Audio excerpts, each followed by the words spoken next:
لا حول ولا قوة إلا بالله العلي العظيم. أستغفر الله الذي لا إله إلا هو الحي القيوم وأتوب إليه. لا حول ولا قوة إلا بالله العلي العظيم.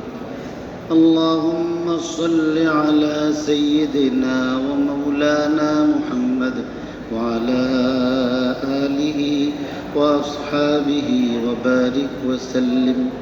اللهم صل على سيدنا ومولانا محمد وعلى آله وأصحابه وبارك وسلم بعدد كل شيء معلوم لك كما تحب ربنا وترضى.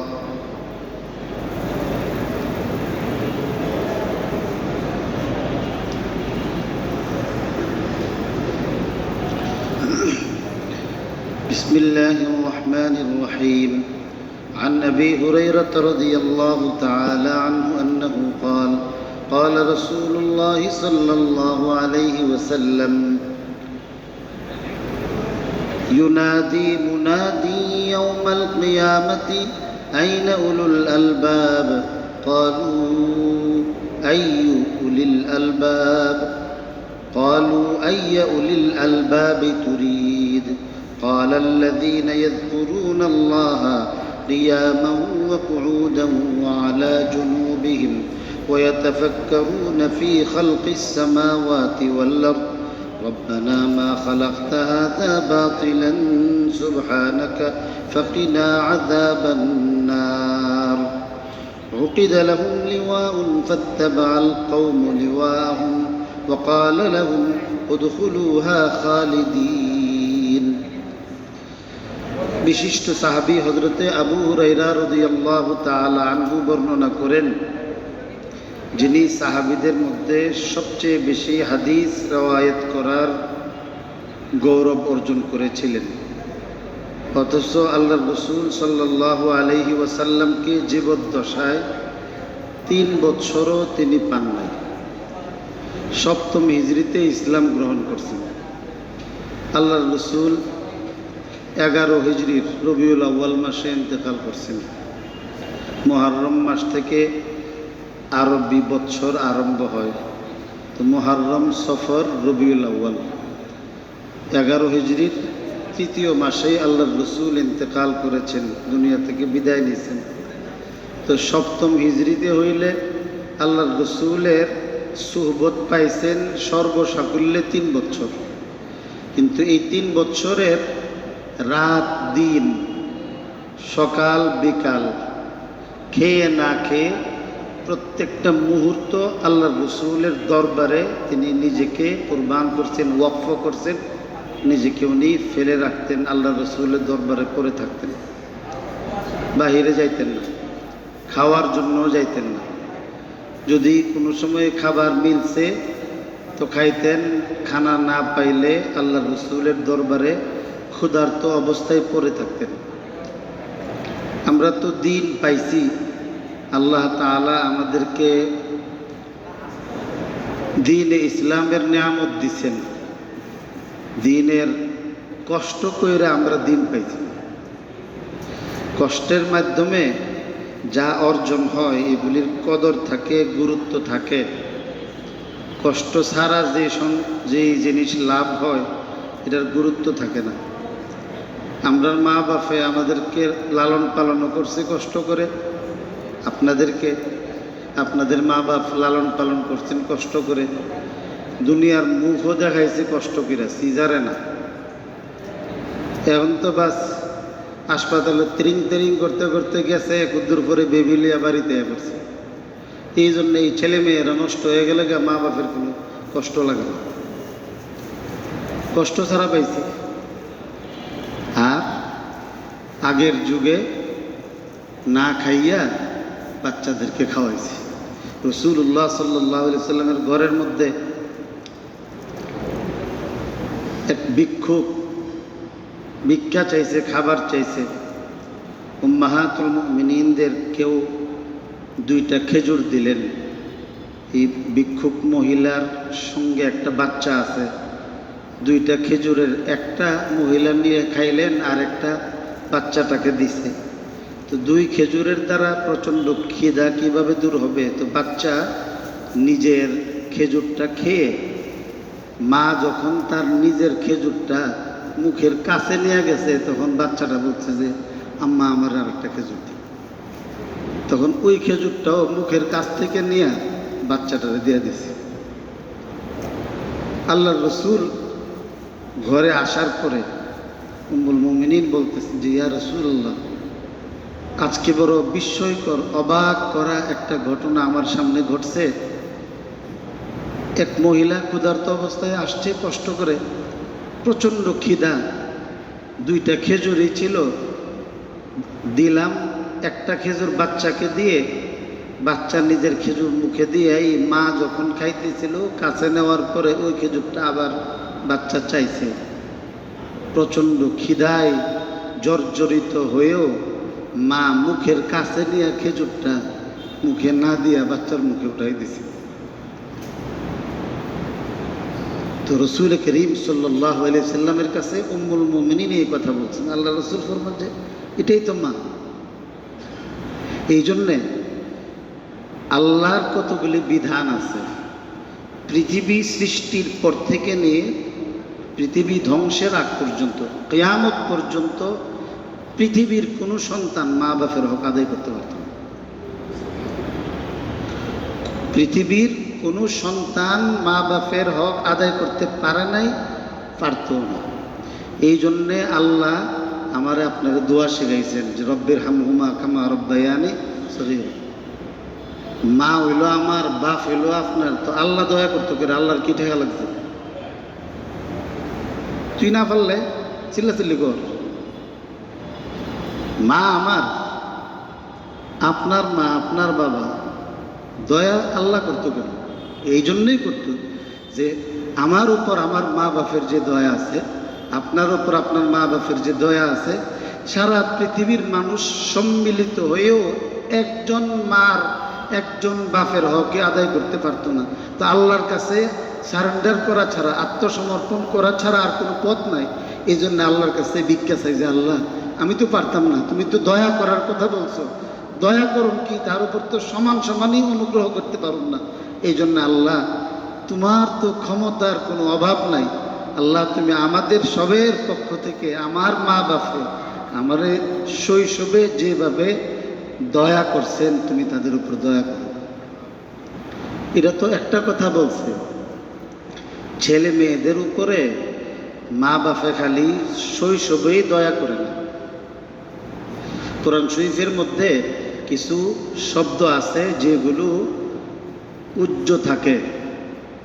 আমরা কাপড় পরি না, কাপড় কি খালি শীতের জন্যই পরে না গরমের মধ্যে পরে? তো বলছে কোরআন শরীফের মধ্যে তাকিকুমুল হাররা, গরম থেকে বাঁচাইবার লাগে কাপড় ব্যবহার করার কথা। কোরআন শরীফের আয়াত খো গরম না, এখানে হারের সঙ্গে বার্দ আছে। শীতকালে তো কাপড়ের বেশি দরকার পড়ে। তো এখানের মধ্যে যে বলছে রব্বির হামহুমা কামা রব্বায়ানি সগীরা, যে আল্লাহ শৈশবে তারা যেভাবে আমার উপর দয়া করছে, এটা একটা উল্লেখ করছে, শুধু শৈশব না, আমার কৈশোরে, আমার যৌবনে, বৃদ্ধকালেও মা বাপে সন্তানের উপর দয়া করে। বৃদ্ধকালে এটা উল্লেখ করছে শুধু শৈশবেরটা, এটা শুধু শৈশবের না, সব এমনি কানদেরা টান দিলে মাথা আসেই।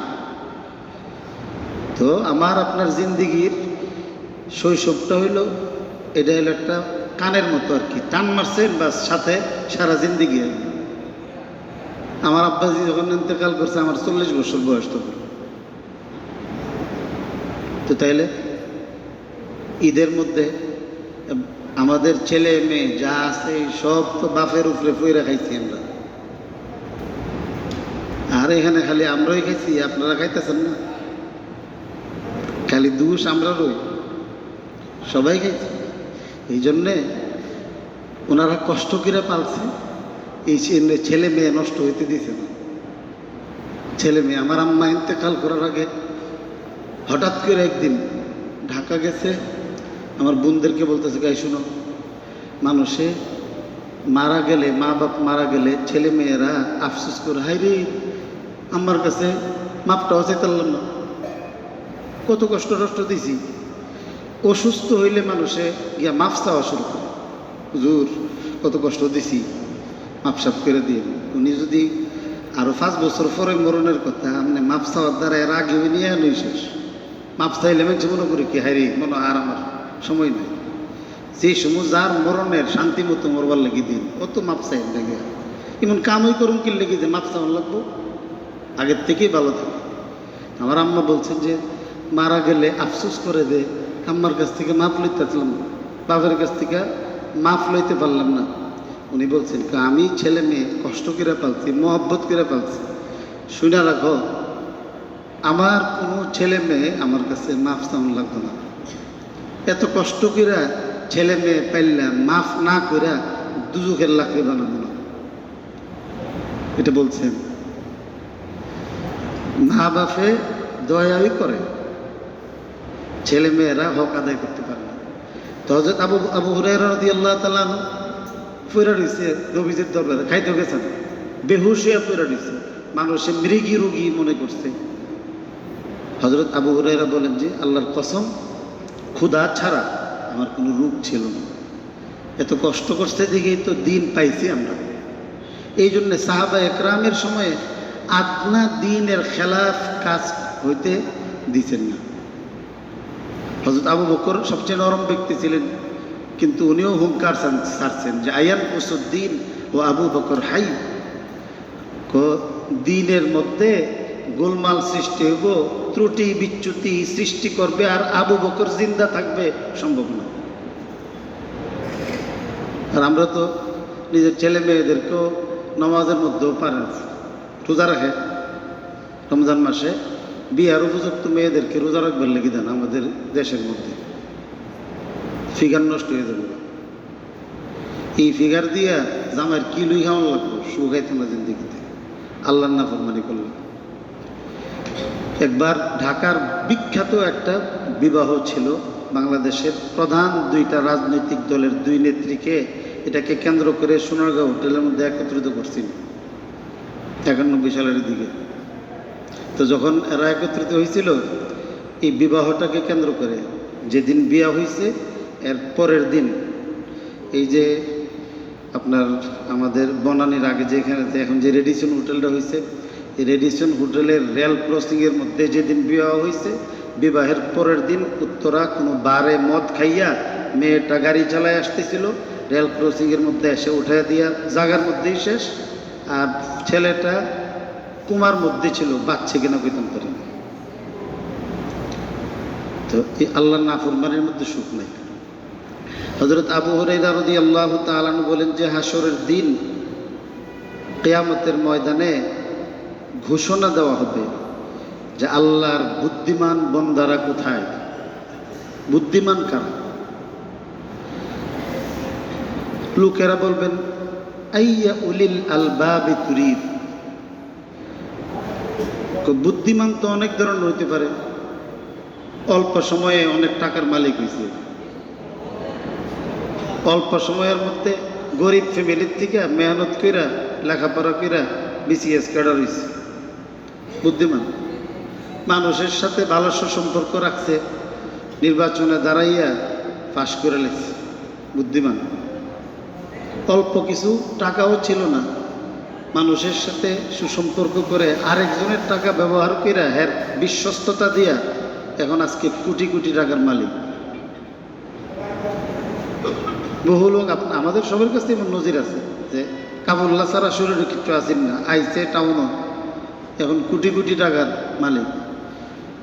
এমন ব্যক্তি যে নিজে দস্তখত করতে পারে না, হাজার হাজার কোটি টাকার মালিক হয়ে গেছে, এরা তো বুদ্ধিমান।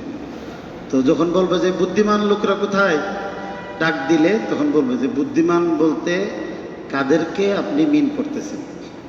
তখন আল্লাহর পক্ষ থেকে আওয়াজ আসবে, আল্লাযীনা ইয়াযকুরুনাল্লাহা কিয়ামান ওয়া কুউদান ওয়া আলা জুনুবিহিম, যারা দাঁড়াইয়া দাঁড়াইয়া, বসে বসে এবং শুয়ে শুয়ে, সর্বাবস্থায়। মানুষের অবস্থা ওই 3টা, হয় শুয়ে থাকে, না হয় বসে থাকে, না হয় দাঁড়ায় থাকে।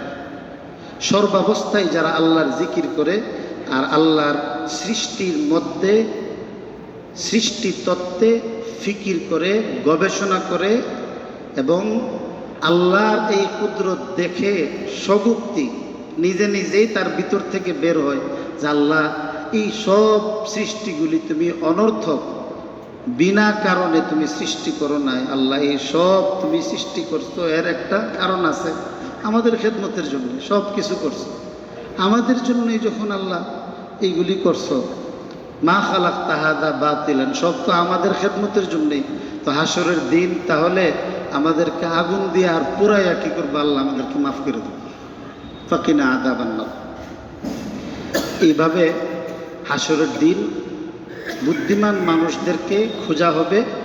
আর বুদ্ধিমান হইল যারা উঠতে বসতে শুইতে দাঁড়াইয়া শুইয়া বইসা আল্লাহর জিকিরের মধ্যে নিজের জিন্দিগি কাটায়, এরা বুদ্ধিমান। এদের পরিচয় পেশ করার পরে তখন একটা ঝান্ডা, পতাকা সেখানের মধ্যে গেড়ে দেওয়া হবে। তো ওই লোকেরা যারা জিকির করত, এই জিকিরকারী লোকেরা ওই পতাকার অনুসরণ করবে। পতাকার কাছে যখন তারা জড়ো হবে তখন তাদেরকে সম্বোধন করে বলা হবে, তো তোমরা আজকে চিরদিনের জন্য জান্নাতে প্রবেশ করো, আর বের হতে হবে। আল্লাহ তাআলা আমাকে আমাদের সবাইকে তৌফিক দেন।